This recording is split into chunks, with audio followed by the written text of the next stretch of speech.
بسم الله الرحمن الرحيم. الحمد لله حمدا كثيرا طيبا مباركا فيه، وأشهد أن لا إله إلا الله وحده لا شريك له، وأشهد أن محمدا عبده ورسوله صلى الله عليه وعلى آله وصحبه وسلم. Артабанғы дәрес бүген инде Раббыбыз Субхану ва Тааля ризалыгы менән хүдебезне алып барасакбыз кыямат көне турасында. Ягъни имандың 5нче терәге ул кыямат көненә иман килтерү. Кыямат көненә иман килтерү. Раббыбыз Субхану ва Тааля безне кыямат көне хакында үзенең китабында, изге китабы Коръәндә күп урыннарда искәртә. Безне ошо көнгә әзер булуыбызны талап итә бездән. Кыямат көненең исемләре Коръәндә бик күп. Раббыбыз төрле исемләр белән атай. Иң беренче исеме Яумул Кыяма. Яумул Кыяма, ягъни кыямат көне. Кыяма гарәп үзе ул басып тору дигәнне аңлата. Ал-Кыяма басып тору дигәнне аңлата. Ягъни басып тору көне. Ул көндә бөтен кешеләрне Раббыбыз Субхану ва Тааля терелтеп бер урынга ясак, бер майданга ясак, һәм кешеләр шунда басып торасактар үзләренең хөкемнәрен көтеп. Үзләренең хөкемнәрен көтеп. Бу бик куркыныч көн булачак. Шулай ук Ал-Кыяма ул кубарылуды аңлата. Ердән Раббыбыз Субхану ва Тааля безне кубарылтып чыгаруы. Ике мәгънәһе дөрес. Ике мәгънәһе дөрес. Яумул Кыяма, ягъни кешеләр ердән кубарыласактар, кубарылып чыгасактар. Тагын бер исеме Яумуддин. Бүтәбездә ятлаганбыз бит инде Фатиха сүрәһен. Намаз унһыз ул сүрәһе дөрес түгел. Әгәр дә шул сүрә укылмаһа намазда, намаз дөрес түгел. Әйтә Раббыбыз Малики Яумуддин дип. Кыямат көненең Малиге дип. Яумуддин уның тәрҗемәһе хөкем көне. Ягъни хөкем көне. Дин бында инде хөкем дигәнне аңлата.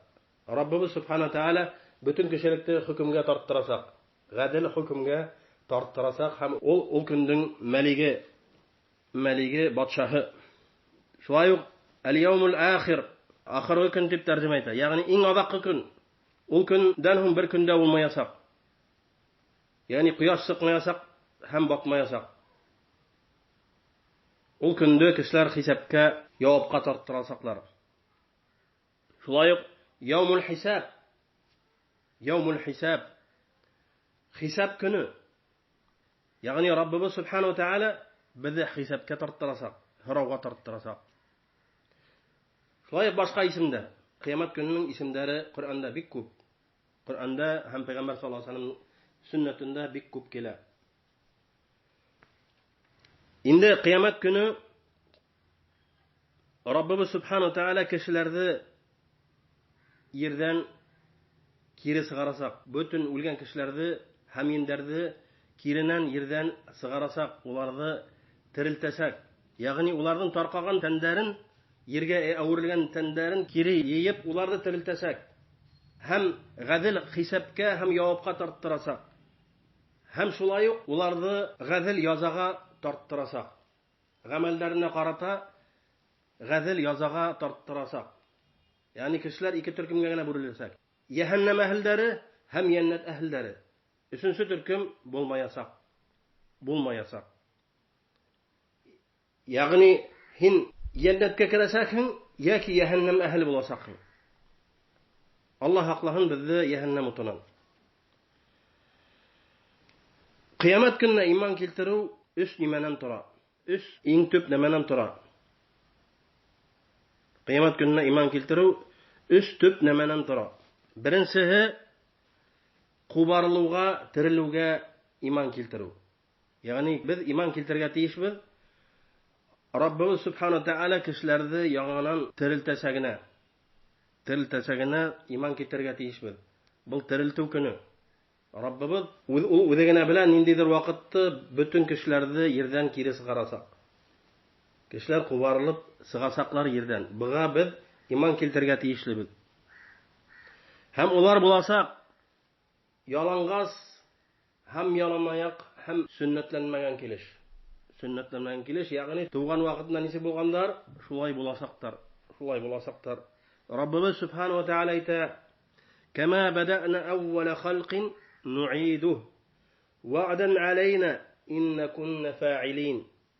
Enbiya surahının 104. ayatı onun mağanağı, yani birinci tapqır, tav başlap, nisik barlıqqa keltire başlanıq, biz şunu hiç şekil kiri qavatlayasak biz dini. Hiç şekil kiri qavatlayasak biz, bu bizin şekil vaqada biz dini Rabbimiz. Bu bizin vaqada biz, hem biz onu hiç şekil başqarasak biz dini. Hiç şekil başqarasak biz dini. Yani bizge uylanırga quşa Rabbimiz Subhanahu Teala. Hizzi birinci tapqır barlığa getirdi Rabbimiz. Yani tav başlap barlığa getirdi. Hiz bunu kun kuk asık kurahigid. Udigiz bir tamsa hudan asa qarında barlığa kelganigizdi bilahigid bütagizdi. Yaxshi bilahigid. Ul birinci tapqır barlığa getirdi. Rabbimiz Subhanahu ve Teala bizni ikinci tapqır barlığa getirasak, tani bizni yasak yerden ulgandan hu nisa getirib birinci tapqır barlığa getirdi. Şuay yo'q, ikinci tapqır barlığa getirasak, hem bu Rabbimizin va'dahi hiç şekil va'dahi hem Rabbimiz Subhanahu ve Teala o şu va'dahin hiç şekil başqarasak, bu bir nindide şek yo'q. Şulay yo'q. Rabbimiz Subhanahu ve Teala ayta: "Summa innakum ba'da zalika lamayyitun." Şunanti Rabbimiz ayta: hiç şekil yaşagandan hu ulasak mayittartini. Hiz mayittartini. Buga şeklenahizmi? Albatta birovda şeklenmay. Yaşagandan hu barqa kelgandan hu bu dunyoda nindidir vaqt yaşagandan hu hiz mayittartini Rabbimiz. Hiç şekildi. Summa innakum yawmal qiyamati tub'athun. Şunan şeklenmagitdi. Hiz kıyamet gününde kiri qubarlasak hıdini, kiri tirillasak hıdini. Rabbimiz hizni tiriltasak dini, tendarigizni kiri yasak dini. Buga şeklenmagid. Bu ayat El-Mu'minun surahının 15-16 ayatları. Şulay Peygamber sallallahu aleyhi ve sellem aytdı: "Yuhşarun nasu yawmul qiyamah hufaten uratan gurla." Kıyamet gününde kişiler qubarlasaklar dini, yalangaz ayak, yalangaz hem sünnetlenmegen kelish. Yani bizning aytgansa bistirilmagan kelish. Hem buga bir nindide şek yo'q. Rabbimiz Subhanahu Teala his avur tugul. Bizde nisek barlığa getirgen birinci tapqır, ikinci tapqır uga bizde barlığa getiru bir avurlığı yo'q. Kıyamet gününe iman keltiruvning ikinci asılı ol hisabga iman keltiru. Yani kıyamet gününde ne için barlığa getirar Rabbimiz bizde? Bulay gınamı? Yo'q. Bizni hisabga javobga torttirasak. Bu endi Rabbimizning va'dahi. Va'dahi ham hikmati. Endi bu nima bo'lmaha? Bu g'adil hisab javobga torttiruv bo'lmaha, bu dunyoda yashashimizning bir ma'nahala bo'lmasini. Alloh Taala gunoh qilib, uni hanga hukmagan bandalar bilan hem uga boyhunub, onu koşkanların ötep tıganların tıyılıp yaşayan bendeler bilen birinde ayırma bulmasını. Ayırma bulmasını, birinde hikmet bulmasını. Lakin bu olay tugil. Bu olay tugil. Rabbimiz Subhanahu Teala ite: "Efenec'alul muslimine kel mujrimin, ma lekum keyfe tahkumun?" Ma lekum keyfe tahkumun? Bitti Müslümanlardı Rabbihim tanıp, uga boyhunub yaşayan bendeler bilen Rabbin hanga hukmagan, onun hakkını ötemegen bendeler bize biri itirbizmeti? Yoktu. Nişe gitip hep hüküm kılacaktı. Ular hiç şekil tigiz bir rette bulmaktar dini. Rabbimiz Subhanahu Teala.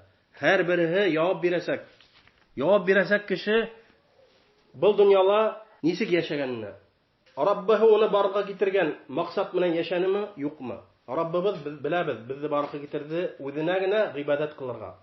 Ama halaqtul cinne vel insa illa liya'budun. Min jinlerdi hem kişilerdi barıqa getirdim fakat minga ibadat kılhımlar üçün dini. Bir özümagina ibadat kılhımlar üçün gina. Biz şul maksat bilen yaşanık mı yok mu? Şuga barıhınala cevap biresek biz. Barıhınala cevap biresek biz. Rabbimiz subhanahu wa ta'ala ayta: "Inna ilayna iyabahum, thumma inna alayna hisabahum." Dey. Al-G'ashiya surasining 25-26 oyatlari. Bu oyatlarning ma'nosi inna ilayna iyabahum dey. Shundan ular dey bizga qaytasaqlar dey. Ya'ni qiyomat kunida kiri qaytarılsaqlar bizga dey. Thumma inna alayna hisabahum. Endi bizning üstümizde ularning hisobini, ularni javobga torttirasaq bo'ldini Rabbimiz subhanahu wa ta'ala. Hamda Rabbimiz subhanahu wa ta'ala ayta: "Wa nada'u al-mawazin al-qist li yawm al-qiyamah, fala yuzlamu nafsun shay'a, wa in kana mithqala habatin min khardalin atayna biha, wa kafa bina hasibin." Anbiya surasining 47-oyati. Oyatning ma'nosi ul kunda dey, ya'ni qiyomat kunida biz g'adillik mizanlarini qo'yasak bo'ldini. G'adillik mizanlarini qo'yasak bo'l. Ham bir kishiga qaratala zulm qilmoqlar deyni.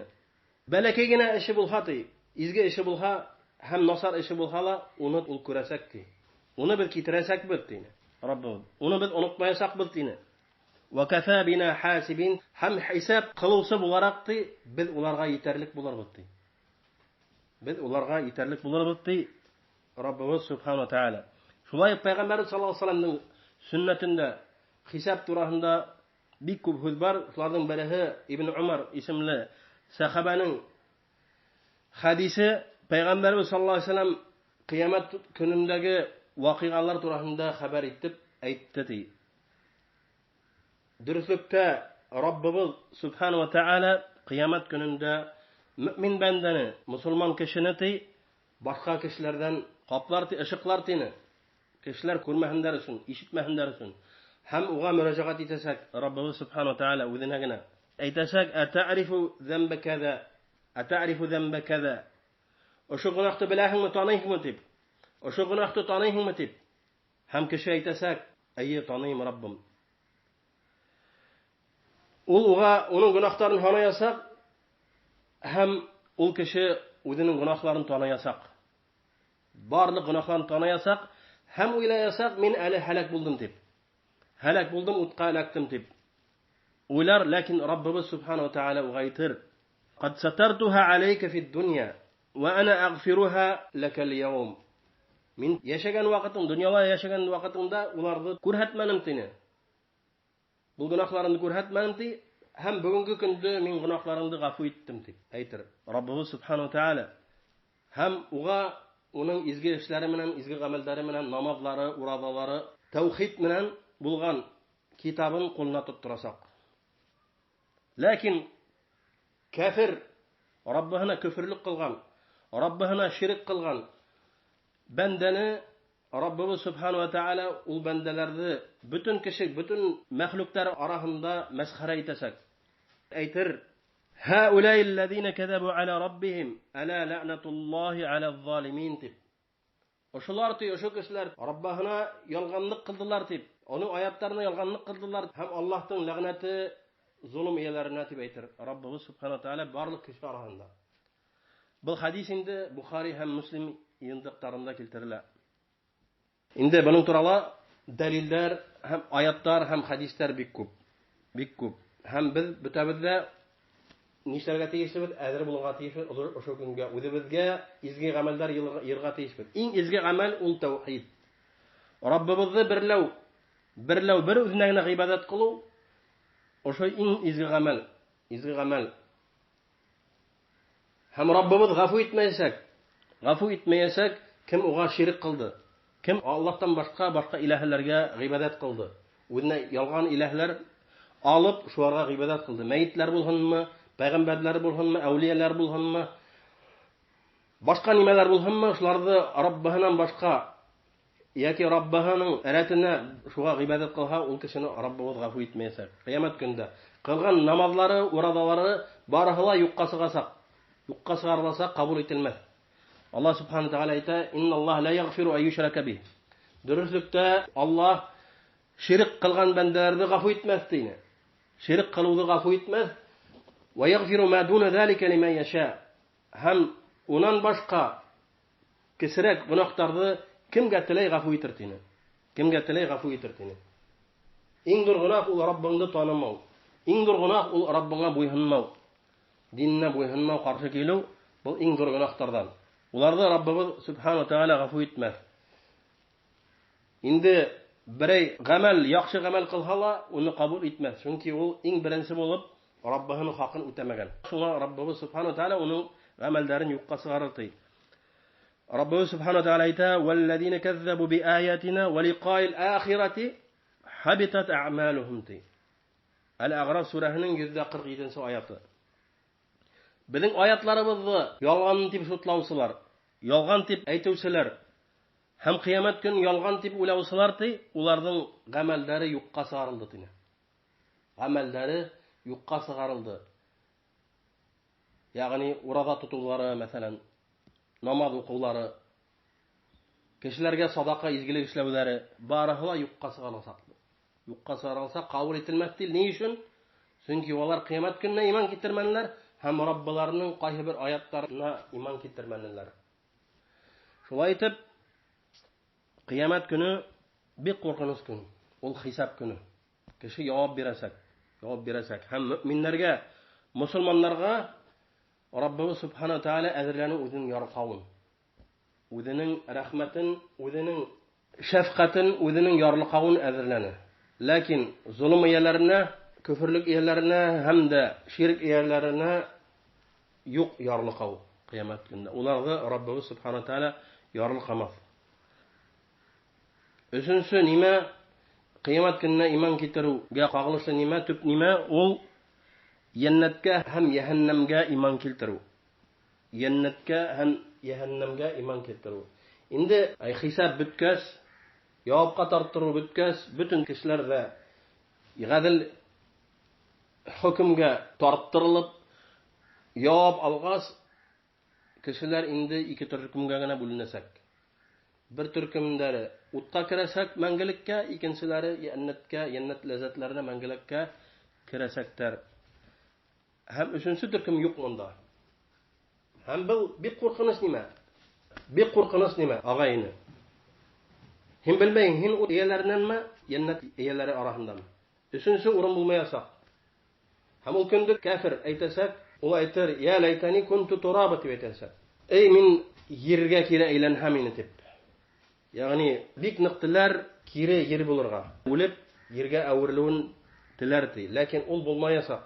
Раббыбыз Субхану ва Тааля уны мәңгелек язага, мәңгелек газапка тарттырасак, Аллаһ Субхану ва Тааля безне хаклаһын унын.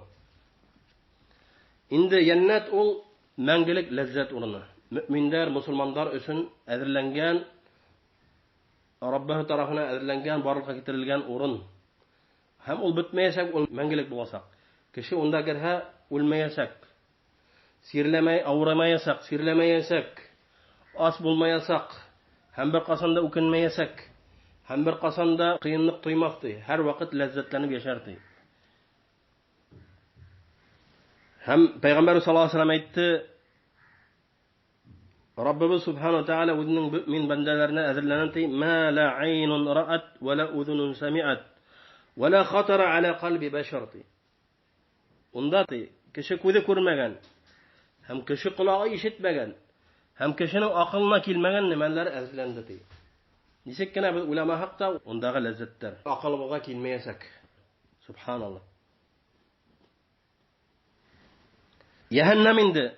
Яһәннәм уты ул Раббыбызның үзенә буйһынмаган, үзенә ширк кылган яки күфрлек кылган бәндәләренә әзерләгән мәңгелек яза, мәңгелек газап урыны.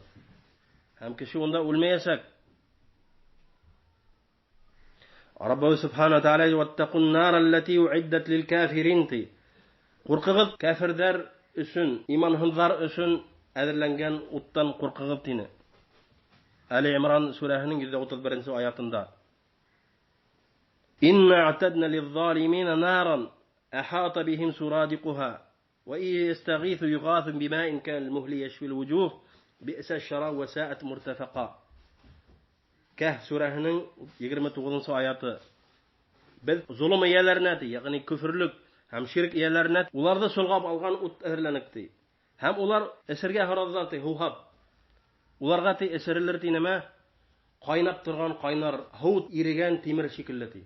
Һәм ул эсә торган һуны биттәренә якынай тканда ти, биттәре иреп төшерти, яныр ти.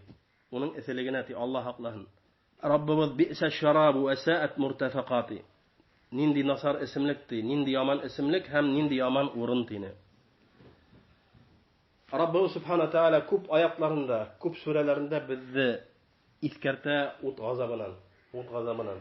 Шуның өчен агайны хак булайык, ашыгайык бу дөньяла Раббыбызга кайтырга, Раббыбызга буйһынырга, уга иман китерергә, уга иман китереп, уның кушкандарын үтәп, тыйгандарын тыелып яшәргә. Бу дөнья фани. Барыбыз үләсәк без. Куллу ман алейһи фанти. Раббыбыз әйтә. Барлык нәмә yer өстендә булган барыгыла үләсәк ти, юкка сугасак тине. Ләкин ахыргы көн, кыямәт көне ул мәңгелек булачак. Җәннәт мәңгелек, ләззәт. Яһәннәм мәңгелек, газап. Шуның өчен акыллы кеше уйларга тиеш, хайларга тиеш, үзенә файдалы нимә. Үзенә файдалы нимә. Бүтән кеше үзенә бәхет теләй, шулай бит. Бүтән кеше үзенә файда теләй. Шуның өчен бу акыллы кеше хайла үзенә файдалы урын. Файдалы урын мәңгелек җәннәт. Унда һиңә барлык нимә буласак. Бар ләззәтләр, ашау, эсү, никах, барыһыла буласак. Барыһыла буласак, барлык ләззәтләр буласак унда. Кеше күзе күрмәгән, колагы ишетмәгән һәм акылына килмәгән нимәләрдә Раббыбыз Субхана Тааля әзерләне. Субханакаллаһумма һәмдика ашһаду ан ла илаһа илля анта вастагфирука ва атубу илейк. Бисмиллаһир рахманир рахим. Алхамдулиллаһ вассалату вассаламу аля расулиллаһ. Амма баъд. Ислам нигезләре дигән дәресләребезне дәвам итәбез. Алхамдулиллаһ, үткән дәрестә алдык бит инде кыямәт көненә иман килтерү турында һөйләштек. Һәм әйттек бит инде ул үз иманнан тора. Үз төп иманнан тора. Беренчесе кубарлыга иман килтерү. Икенчесе хисапка иман килтерү, ягъни Раббыбыз Субхана Тааля бездән җавап аласак кыямәт көнендә. Шуннан бит инде өченчесе ул яза. Раббыбыз Субхана Тааля мусулманнарга, мөэминнәргә кертәсәк мәңгелек җәннәт ләззәтләренә. Аны үлмәясәк тә, картаймаясак та, авырмаясак та һәр вакыт ләззәтләрен яшәясәк. Икенче төркем кешеләр, улар Раббына буйһынырга баш тарткан, иман килтермәгән, яки Раббына гыйбадат кылып, Раббына гыйбадат кылган рәтендә башка нимәләргә гыйбадат кылган кешеләр. Бүгенге суфилар һәм шиалар һәм Аллаһ Субханәһү гыйбадат кылалар, ләкин шул кырәттә үлгән кешеләргә, шейхтарына, әүлияләр дип атаган кешеләрне гыйбадат кылалар. Уларда инде Раббыбыз Субхана Тааля мәңгелек яһәннәм утына кертәсәк. Аллаһ хаклаһын. Иннаху ман юшрик биллаһи фақад харрама Аллаһу алейхи аль-җанна. Дөресәктә кем Раббына ширк кылды, уга Раббыбыз җәннәтте харам итте ти. Унда кирмәясәк, ва маъваху ан-нар, һәм уның мәңгелек урыны утта буласак дине. Аллаһ хаклаһын безне ут газабынан, яһәннәм утынан. Бүген иншалла дәвам итәбез кыямәт көне турында. Хүзләребезне ул да булһа кыямәт көненә иман килтерүгә кушылган нимәләр, вакыйгалар, хәлләр, ул да булһа үлгәндән һуң кыямәт көненә тиклем. Аллаһ Тааля уның тереткәнчегә тиклем кайда буласак кеше. Җавап ул була барзахта. Барзах. Ягъни кешенең тәне таралып бетәсәк, кешенең рухы янет барзахта буласак. Ягъни шәригатьтә әйтелә, кабердә кеше газапка тартылсак яки кыямәт көненә хәтле ләззәтләнеп ятасак. Ягъни уның рухы. Һәм бу хакыйкать. Кеше бит үләй, үлдем дә беттем дип. Ләкин ул дөрес түгел. Үлем бит ул кешенең яне уның тәненнән сыгу. Яне тәненнән сыгу. Һәм Раббыбыз Субхана Тааля бу дөньяга безне барга китерде. Һәрбер кешенең әҗәлен билдәләне. Әҗәл, ягъни вакытын билдәләне. Кемдер 40 ел яшәясәк, кемдер тугастак үләсәк, кемдер 50 ел яшәясәк, кемдер 100 ел яшәясәк, ләкин барыбыз да үләсәк без бу дөньяда. Шулай бит. Менә ошо үлү, рус әйтмәсә, сорогы, ул әҗәл дип атала. Араб телендә әҗәл. Әҗәл, ягъни вакыт, һинең үлә торган, бу дөньяга китә торган вакытың. Һәрбер кешегә Аллаһ Субхана Тааля әҗәлен билдәләне һәм үлүнең сәбәбен барлыкка китерде. Бүтәбез дә үләсәк без, ләкин һәрбер кешенең үлеменең сәбәбе бар. Кемгәдер язылган сирләп үләсәк. Кемгәдер Аллаһ Субхану Тәала яза, ул үләсәк, берәй фаҗигале вакыйганан һуң. Шулай бит. Мәсәлән, автокатастрофалар яки берәй бик ердән ягылып төшеп үләсәк, һәм башка фаҗигале вакыйгалар. Буларда инде шутлап беткәһез. Һәрбер кешенең үзенең үлеменең сәбәбе бар. Шулай кайбер кешеләр карттай үләсәк, шулай бит. Инде берәү дә үлемдән каса алмый. Үлемдән каса алмый, Раббыбыз Субхану Тәала һәрбер кешегә үзенең әҗәлен билдәләгән. Күп яшәһәң дә, аз яшәһәң дә, һинең әҗәлең бар. Әҗәлең бар. Һәм кешене нимә көтә? Үлем көтә. Үлем көтә. Раббыбыз Субхану Тәала үзенең махсус фәрештәләрен ибәрә. Үлем фәрештәһе һәм уның махсус фәрештәләр килә, һәм кешенең янын тәннән айырып алалар. Тәннән айырылгандан соң кеше үлгән дигән сүз. Ләкин уның рухы үлмәячәк. Рухы тере булачак. Тере булачак кыямәт көненә тиклем. Кыямәт көненә тиклем кабердә Раббыбыз Субхану Тәала уны газапка тартыра яки әгәр дә ул мусулман, мөмин кеше булган икән, изге кеше булган икән, кыямәт көненә тиклем ләззәтләнеп каберендә рәхәтләнеп ятасак. Уны рухы рәхәтлек күреп ятасак. Һәм ул әйтәсәк, тизрәк кыямәт көне булһын дип. Чөнки Раббыбыз Субхану Тәала уның җәннәттәге урынын күрсәтәсәк аңа. Иртәннән кисле ул үзенең урынын күрәсәк, җәннәттә буласак урынын күрәсәк, һәм әйтәсәк, тизрәк кыямәт көне булһын. Ягъни теләр ашкыныр җәннәткә керергә, Раббыһын осратырга. Шулай ук Раббыһына иман китермәгән, Раббыһына ширк кылган кеше каберендә газапланып ятасак, һәм үзенең җәһәннәмдәге урынын күрәсәк. Ва күрһәтәсәкләр, менә җәһәннәмдә һин ошо урында буласаксың дип, ошо урында янасаксың дип. Һәм кеше әйтәсәк, кыямәт көне булмаһын дип. Кыямәт көне булмаһын дип, газапланып, кыямәт көненә тиклем газапланып ятасак. Аллаһ хаклаһын безне кабер газабыннан. Кабер газабыннан. Пәйгамбәрбез саллаллаһу алейһи ва саллям сахабаларга әйтте, бик көчле тавыш белән: "Тәәввәзу биллаһи мин азабил кабр" тине. Ягъни Раббыгыздан сорагыз, һезне кабердә газапландырмаһын дип. Аллаһ хаклаһын безне. Шулай ук инде буга кабер газабына дәлил булып тора Раббыбыз Субхану Тәала әйтә Гафир сүрәһенең 46-нчы аятында: "Ан-нару ю'радуна 'алейха 'удуwan wa 'ashiyya wa yawma taqumu as-sa'atu adkhilu ala fir'auna ashadda al-'adhab." Раббыбыз Субхану Тәала хәбәр итә безгә Фир'аун һәм уның гаскәре хакында.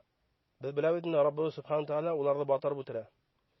Улар мусулманнарны идеп, ягъни Муса алейһиссаламны үтерәбез дип, һәм мусулманнарны идеп куллыкта тота.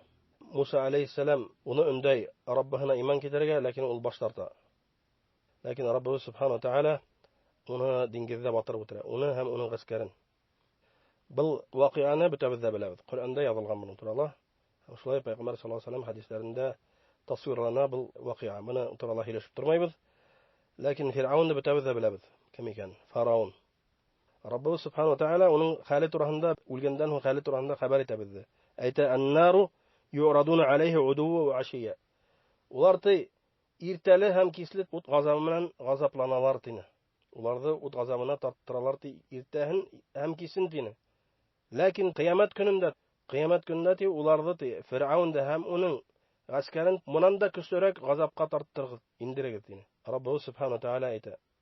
Ягъни кыямәт көнендә уларга ут газабы.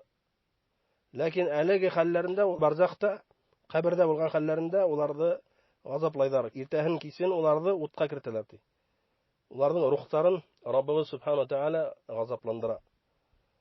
Бу аят инде Гафир сүрәһенең 46-нчы аяты. Шулай ук бит инде әйтеп китмәнек, кешене үлгәч тә кабергә куйгач та Раббыбыз Субхану Тәала ике фәрештә ибәрә. Ике фәрештә ибәрә, кешене утырталар, ягъни аның рухын утырталар һәм дә явапка тарттыралар. Уга ошо ике фәрештә һорау бирә, имтихан үткәрә. Әйтә: "Кем һинең Раббың?" дип. Мусулман кеше, мөмин кешегә Раббыбыз Субхану Тәала тел аскысы бирә. Тел аскысы бирә, ул еңел итеп җавап бирә. Әйтә: "Раббым Аллаһ" дип. Икенче һорау: "Һинең динең нимә?" дип. Нинди диндә булдың дип. Ул мусулман кеше, мөмин кеше Раббыбыз Субхану Тәала тел аскысы бирә, уга еңел әйтә. Еңел генә җавап бирә, әйтә: "Динем Ислам" дип. Өченче һорау: "Һинең пәйгамбәрең кем?" дип. Раббы һиңа кем ди бәрде дип. Илче итеп. Musulman kişi yengil gene cevap birasak, aytasak ilsim, yani Resulüm Muhammed sallallahu aleyhi ve sellem. Hem tavuş iştir, minin kolum dürüst aytdı. Wa kabrin kengeytigiz, hem cennetten kiyindirigiz, hem o cennetin yesin yelin tatıp yatasak, lezzetlenip yatasak, aytasak tezrek kıyamet günü bulhayın etip. Ayında kafir kişi, Allah'a iman getirmen kişini sulay kabirge tıgırdar, kabirde yatıkkandan hın ve şu iki ferişte kelip, korkunuz halde harab bire başlar. Rabbin kim tip? Lakin kişi ayta almayasak. Belki o bu dünyada aytkan bolgandır. Mening Rabbim Allah tip. Rabbim Allah 1000 tapqir, milyon tapqir. Lakin ul vaqtda qabirxonada Rabbimiz subhanahu taala kim iman keltirmagan, Rabbihina bo'yinmagan ularning tillarini beklayasak. Ular ayta almayasaqdir. Ayta almayasaqdir aytirlar ha la adri. Ha men bilmayim deb. Munafiqlar aytir. Munafiqlar kimdir? Ular o'zlarini musulmon deb yuriydilar. Musulmonlar arasında, lakin yuragi bilan ul musulmon tugul. Musulmonlar arasına kirib, men musulmon deb yuriy, lakin yuragi bilan musulmon tugul. Ul kishilar bilan namoz o'qiy, kishilar bilan birga roza tutar, la ilaha illalloh deb aytar, lakin yuragini bilan ul musulmon tugul. Ul kishini aytar, ikki yuzli deb, munofiq deb aytar. Ular nima deb aytarlar? Ularga xarob berganda Rabbing kim deb. Rabbing kim deb ular aytarlar, ha kishilar nedir aytayni, menda ular ko'p aytdim deb. Subhanallah. Rabbimiz subhanahu taala uga til asqisi bermaysak. Chunki Allohga Rabbina iman keltirmagan. Aytasak, ha kishilar nedir aytdilar, menda ular atidan qavatlanim deb. Ya'ni kafir aytasak, ben bilmayim deb. Lakin munofiq aytasak, kishilar nedir aytdi, menda ular ko'p aytdim. Ham ulardan bik kuchaytib tuqmardardi. Tuqmardardi zo'r sukishlar bilan tuqmarlardi bu ikki farishta. Ondan ikinci, üçüncü sorularga ul cevap bere almayasak. Hem şul imtihan bütkäs kabir fitnehe diýler onu. Kabir fitnehe bütkäs ularga aytırlar, onların kabirlerin qasın qaytygyz dip. Hem utan oga işig asygyz dip. Hem ul uttun esehin gazabyn tatyp yatasak. Hem aytasak, kıyamet günü bulmahayn dip. Gazaplanyp yata, lakin kıyamet gününde ul anlay özüň nygrak güçlü gazapga tartylasan. Hem aytasak, kıyamet günü bulmahayn dip. Mana şundayrak wakyagalar bulasak kabirde. Ona aytalar barzak dip. Ölgenden huk vaqtly satırmış barzak dip atala. Allah haklahın bizde. Mana şu wakyagalar indi kötü her bir kişini ölgenden huk. Peygamber sallallahu aleyhi ve sellem bizde öğretti indi kabir gazabından taavvuz işlerge. Taavvuz yani Rabbimizin bizi yaqlawyn horarga. Kabir gazabından. Ey Rabbim meni kabir gazabından qutqar dip. Kabirde meni gazaplama dip. Horarga quşkan Peygamber sallallahu aleyhi ve sellem. Hatta namazımızda adakı dua nima dep aytamiz? Teşahhudda o'tirganda teşahhud o'qiymiz. Peygamber sallallahu aleyhi ve sellemge salavatlar o'qiymiz. Allohumma salli ala Muhammad va ala ali Muhammad. Şundan indi dua qilamiz. Dua qilamiz. Peygamber sallallahu aleyhi ve sellem qo'shdi bizni öğretti. 4 nimadan Rabbimizni bizni haqlawyn so'raymiz. Qabr g'azabidan, o't g'azabidan Allah Rabbimizni bizni haqlawyn so'raymiz. Şulay bu dunyolarga ko'ringan ham ko'rinmagan fitnalardan haqlawyn so'raymiz. Layık Deccal fitnehinen haqlawyn so'raymiz Rabbimizdan. Qaybir kişilerinde kabir gazabyn inkar etdiler. Ular aytadilar, necheginde kishi o'lgan holda tani yerga taralib o'tasak, necheg uni gazabga torttirasak deb. Tani yerga avurilib o'tasak, sirib o'tasak, qurtlar ashab o'tasak, necheg u gazaplana, necheg u lazzat ala deb. Javob, hin o'zingning aqling bilan ularga tegishli. Chunki ko'p nimani Rabbimiz barliqqa keltirdi, bu dunyoda bizning aqlimiz uni bilmay. Aqlımız onu anlap ötelmey. Bizim aqlımız belekey. Biz görmegen, biz bilmegen nimalar köp.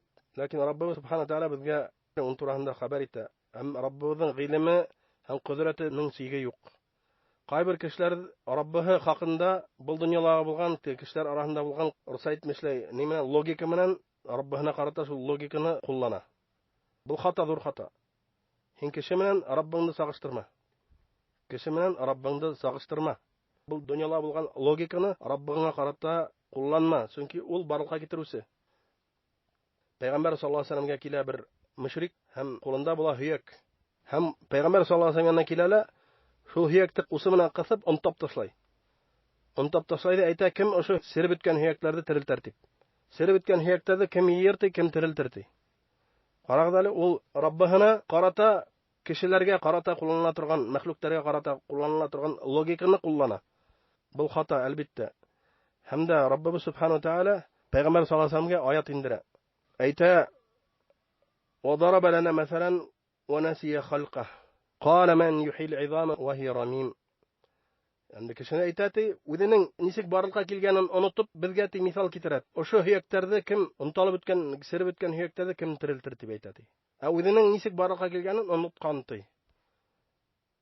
Biz bitni bitabida ko'ramiz o'zining nisik barlıkka kelganini. Kishilar nisik barlıkka kelgan. Asa qarnında bir tamsa hudan. Bir tamsa hu Rabbimiz Subhanahu Teala onu kishiga aylantira. Başta uyuşkan kanga aylana. Üçüncü etap bir kesak itke aylana. Şundan da Rabbimiz Subhanahu Teala ham bira, ko'z bira, quloq bira. Şulay bit. Iskir organlarini barlıkka keltiradi.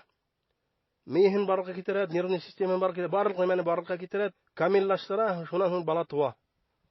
Bola tuva. Biz shul nimani ko'ramiz? Shul voqealarni o'z ko'zimiz bilan ko'rib turamiz. Nindi mu'jiza bu. Nindi qudrati ega bizning Rabbimiz. Onun bilimine hem kudretine gajaplanırga teyiş kişi. Unutmazga teyiş. Rabbimiz ayta: "Kul yuhyihallazi enşa'aha awwala marra." Aytdi: "Ey Muhammed, onu tey barlıkka getiresek de kim onu birinci tapkır barlıkka getirdi?"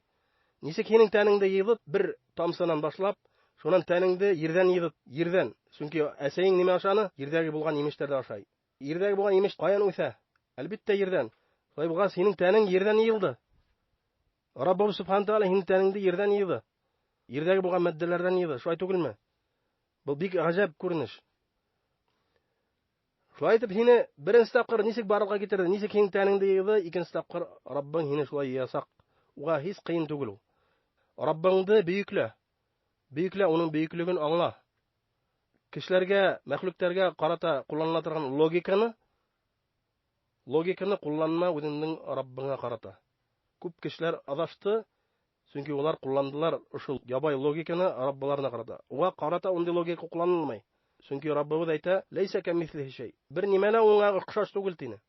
Ana Rabbimiz Subhanahu wa Ta'ala: "Wa lam yakun lahu kufuwan ahad." Uga bir nimala tengdash bo'lmadi. Tengdash o'xshash bir nimala bo'lmadi. Onun için biz onu bilmeybiz Rabbimizni. "Wa la yuhituna bihi ilmati." Uni ilim bilan birovda so'g'ab ola olmaydi. Shu nimalarda biz yaxshi anglarga teyish. Shuni aqlagan kishi o'sha ko'zi bilan ko'rgan, oyoqlarda ko'rgan kishi quyoshni, oyni, yerdagi o'simliklarni, hayvonlarni nisik barlıkka kelgan o'ylab, anglab kishi anglasak Rabbimizga hech qiyin tugul. Hech qiyin tugul. Birinchi darabida ikkinchi taqir yeyib yovqa torttirga. Subhanakallahumma wa bihamdika ashhadu an la ilaha illa anta astaghfiruka wa atubu ilayk.